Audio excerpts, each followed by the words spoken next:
Hello दोस्तों, स्वागत है आपको हमारी एक और नई लेटेस्ट अपडेट पर। अयोध्या ध्वजारोहण पर भारत पाकिस्तान में तीखी बयानबाजी, विदेश मंत्रालय ने दिया कड़ा जवाब।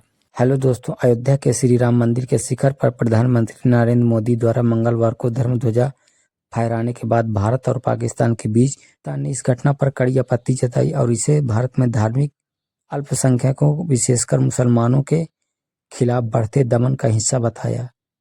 वहीं भारत ने इसे अनुचित, आधारहीन और दुष्प्रचार करार देते हुए पाकिस्तान को सख्त चेतावनी दी है कि वह दूसरे देशों को अल्पसंख्यकों के अधिकारों पर। दोस्तों, भारत का कड़ा पलटवार, पाकिस्तान को कोई अधिकार नहीं कि हमें ज्ञान दे। भारतीय विदेश मंत्रालय के प्रवक्ता रणधीर जायसवाल ने कहा कि पाकिस्तान का बयान न केवल भारत के आंतरिक मामलों में दखल है, बल्कि यह ऐसी सरकार की टिप्पणी है जिसकी अपनी जमीन पर अल्पसंख्यकों की स्थिति बेहद खराब है।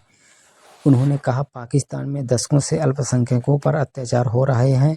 ऐसे देश को यह अधिकार नहीं है कि वह भारत जैसे लोकतांत्रिक देश को नसीहत दे। भारत ने यह भी दोहराया कि राम मंदिर का निर्माण भारत के सर्वोच्च न्यायालय की ऐतिहासिक और सर्वसंवैधानिक प्रक्रिया के तहत हुआ है। इसे किसी धर्म के खिलाफ कदम के रूप में पेश करना पूरी तरह झूठा और भड़काऊ है। पाकिस्तान का आरोप है कि मुस्लिम विरासत मिटाई जा रही है। पाकिस्तान के विदेश मंत्रालय ने बयान जारी कर कहा कि अयोध्या में ध्वजारोहण भारत में मुसलमानों पर बढ़ते दबाव का संकेत है। यह मुस्लिम विरासत को मिटाने की कोशिश का हिस्सा है। जहां पहले बाबरी मस्जिद थी, उस ऐतिहासिक स्थल पर अब राम मंदिर बनाया गया है। भारत की अदालतों ने बाबरी ढांचे को गिराने वालों को बरी कर दिया, जो अल्पसंख्यकों के लिए गंभीर अन्याय है। इसके साथ ही पाकिस्तान ने दावा किया है कि भारत में कई ऐतिहासिक मस्जिदें खतरे में हैं और मुसलमान सामाजिक, आर्थिक और राजनीतिक रूप से हाशिए पर धकेले जा रहे हैं। यूएन और अंतर्राष्ट्रीय दखल की मांग।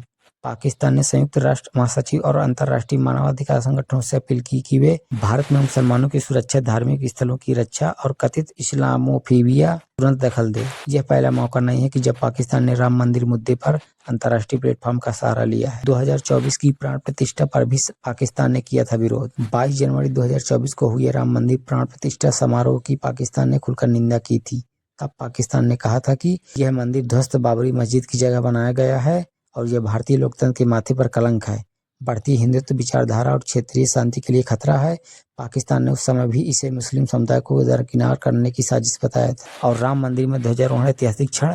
मंगलवार सुबह 11:50 पर अभिजीत मुहूर्त में प्रधानमंत्री नरेंद्र मोदी ने राम मंदिर के मुख्य शिखर पर 2 किलो की केसरिया ध्वजा फहराई। यह शिखर 161 फीट ऊंचा है। ध्वजा स्थापना के दौरान पीएम मोदी, आरएसएस प्रमुख मोहन भागवत, उत्तर प्रदेश के मुख्यमंत्री योगी आदित्यनाथ जी, तीनों ने हाथ जोड़कर प्रणाम किया।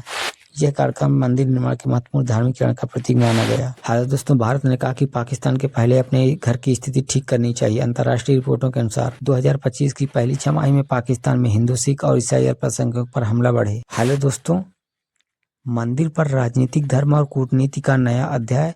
अयोध्या में ध्वजारोहण का यह धार्मिक और सांस्कृतिक कार्यक्रम अब अंतर्राष्ट्रीय राजनीति और बयानबाजी का हिस्सा बन चुका है। भारत ने जहां इसे अदालत के निर्णय और सांस्कृतिक अस्मिता पर आधारित बताया, वहीं पाकिस्तान इसे धार्मिक अल्पसंख्यकों के मुद्दे से जोड़कर वैश्विक मंच पर उठाने की कोशिश कर रहा है। दोनों देशों के बीच यह विवाद आने वाले दिनों में और बढ़ सकता है, क्योंकि पाकिस्तान इस मुद्दे को अंतर्राष्ट्रीय मंच पर उठाने की तैयारी कर रहा है, जबकि भारत इसे पूरी तरह आंतरिक मामला बताकर खारिज कर चुका है। हेलो दोस्तों, हमारे द्वारा दी गई जानकारी आपको महत्वपूर्ण लगे तो प्लीज इस वीडियो को लाइक एंड शेयर करके चैनल को सब्सक्राइब कर लें। जय हिंद।